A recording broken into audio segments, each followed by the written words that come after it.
காலையில் எந்திரிச்ச உடனே என்னோட பையன் பார்த்தீங்கன்னா பொறுப்பா தோட்டத்தில் வேலை செஞ்சுட்டு இருந்தான். எனக்கே பார்த்தோன்னா பயங்கர ஷாக்கிங்காக இருந்துச்சு. நமக்கு கூட இந்த அளவுக்கு இன்ட்ரெஸ்ட் இல்லையே அப்படின்னு எனக்கே கொஞ்சம் ஷையாக தான் இருந்துச்சு.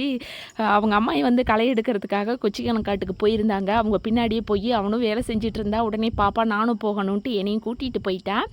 சில தோட்டத்து வேலைகள்லாம் அவனுக்கு பழக்கணும்னு நினச்சிட்டு இருந்தாங்க. பட் அவனே இன்ட்ரெஸ்ட் எடுத்து நல்லா செஞ்சிகிட்டு இருந்தான். ஊருக்கு வந்து ஒரு வாரம் ஆச்சு. கிட்டத்தட்ட ஒவ்வொரு நாளும் ஒவ்வொரு வேலையை பழகிட்டு இருந்தான். பிடுங்கி வச்ச புல்லெல்லாம் பார்த்தீங்களா கொண்டு வந்து ஆட்டுக்குட்டிக்கு போட்டு சாப்பிட வச்சிட்டு இருந்தான். அந்த ஆட்டுக்குட்டிக்கும் அவங்களுக்கு என்ன ஒரு தொட்டில் பந்தமோ தெரியல, அவ்வளோ அட்டாச்மெண்ட்டாக இருக்கிறாங்க. எங்கள் ஃபேமிலியில் பார்த்தீங்கன்னா புதுசாக ஒரு என்ட்ரி வந்திருக்குது. எங்கள் கோழி கிட்டத்தட்ட ஒரு 10 கோழி குஞ்சு பக்கமாக பொரிச்சிருக்குதுங்க. அதெல்லாம் எடுத்து அத்தை வெளியே விட்டுட்டு இருந்தாங்க. ஒரே ஒரு கோழி மட்டும் பாப்பா வந்து கேட்டுட்டு இருந்தா. ஏன்னா இந்த மாதிரி சான்ஸ்லாம் எப்பயாவது ஒரு டைம் தான் கிடைக்கும். அதை அழகாக அப்படியே என் கையில் வச்சு தடவி கொடுத்துட்டு விளையாண்டுட்டு இருந்தாங்க. எனக்கே கொஞ்சம் கோழி குஞ்சு பார்த்தோன்னா ஆசையாக தான் இருந்துச்சு.